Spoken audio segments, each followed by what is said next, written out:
this down a little bit for us. Former U.S. Senate Foreign Policy Analyst James Jatras joins us from Washington, and we have former U.S. Assistant Secretary of Defense Lawrence Korb, who also joins us from Washington. Well, James Jatras, let me first start with you. I'm looking over here at some of the events that have taken place, making headlines, and you know, I could run down the list. 2 attackers that we just talked about killing a priest. One of them obviously slit the throat of the priest. Then we looking at the 21-year-old Syrian refugee arrested after killing a pregnant woman and wounding 2 people with a machete. In Reutlingen, a Syrian man wounds 15 people, blows himself up outside of a music festival in Ansbach in southern Germany. And these are all happening in the span of days. And the timeline continues. 17-year-old Afghan refugee wielding an axe and a knife attack. James Jatras, do you remember in recent history experiencing something like this, looking down the news and within days, these types of actions, terrorist-related in many cases, happening? I mean, this obviously is reflective of something that's going on. Perhaps you can tell us what it may be.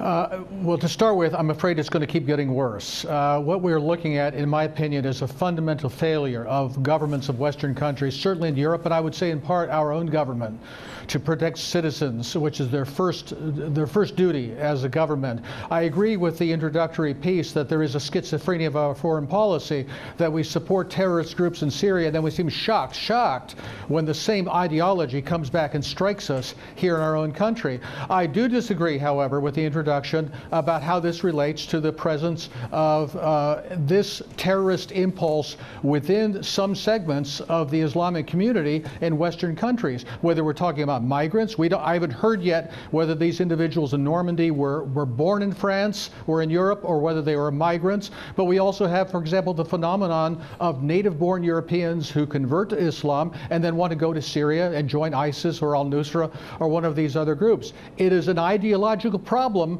within Europe, within European countries, where you have people who are morally disconnected from the morals and values of their society. And this goes beyond terrorism. For example, last week in France, a Moroccan man stabbed a woman and 2 little girls on the beach because he thought they were not dressed modestly enough.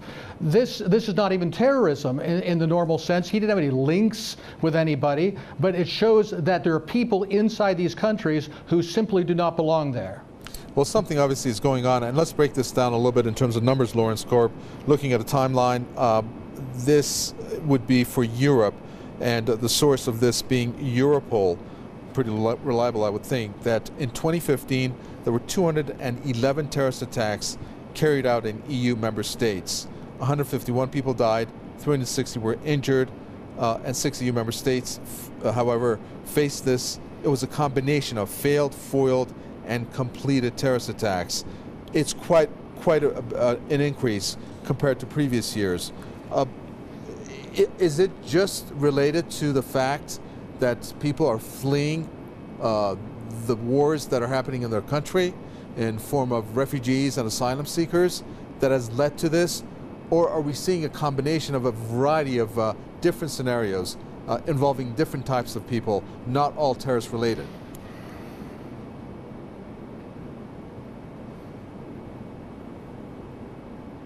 Lawrence Korb.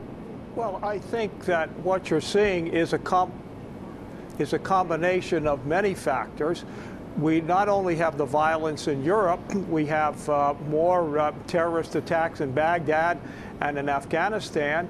And I think what's happening is ISIS is losing on the battlefield. That undermines their vision of the caliphate to attract people to come and join them. So people are taking out their frustrations and they're being self-radicalized to go against the countries who are involved in fighting them there. So, and I think the real key is we don't want to overreact. We don't want to undermine our fundamental principles. I commend President Obama, who said even with this, he's not going to cut down the number of Syrian refugees coming to this country, because we have a moral responsibility to take care of those who had to leave the battlefield because of what's happening in their countries. Well, James Jatras, France in particular has been hit quite a bit with some of these terrorist incidents. And what's shocking is, again, looking at the stats coming from Europol, 1,077 individuals who were arrested in the EU for terrorism-related offenses. 424 of them, that occurred in France only. It appears that there's a problem in France. Is it because of the fact that France is involved in perhaps in Syria, in that coalition, the U.S.-led coalition? Or are there other factors that are involved here?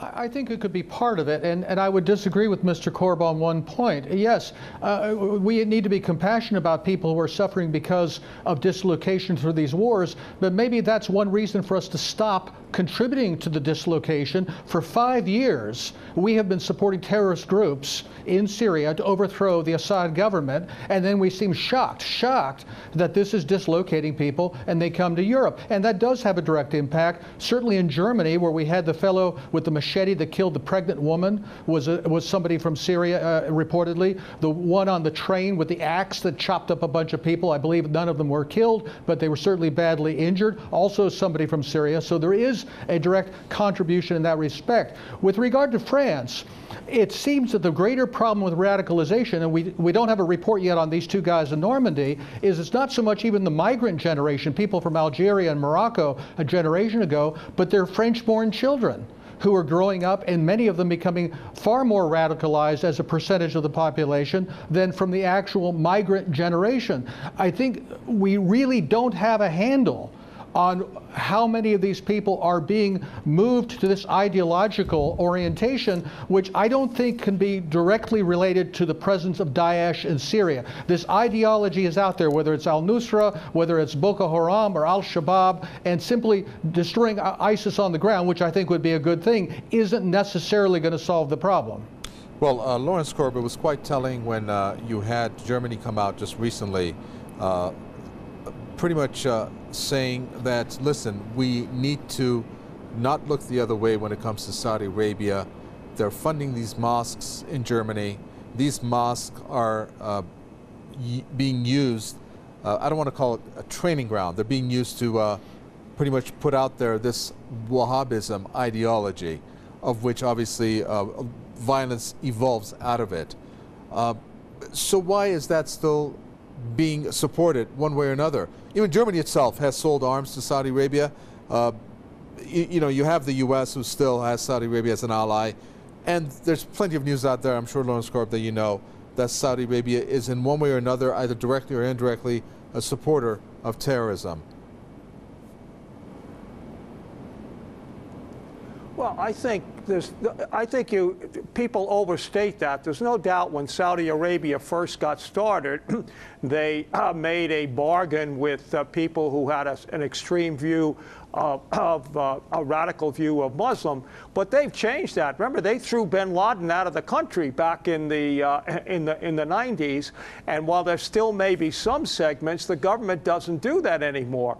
I think what's important to right now is forget Muslim leaders, Muslim clerics to speak out against these horrible atrocities, because they don't represent what Islam is really about. And there's no doubt about the fact that things that were done years ago are still having repercussions.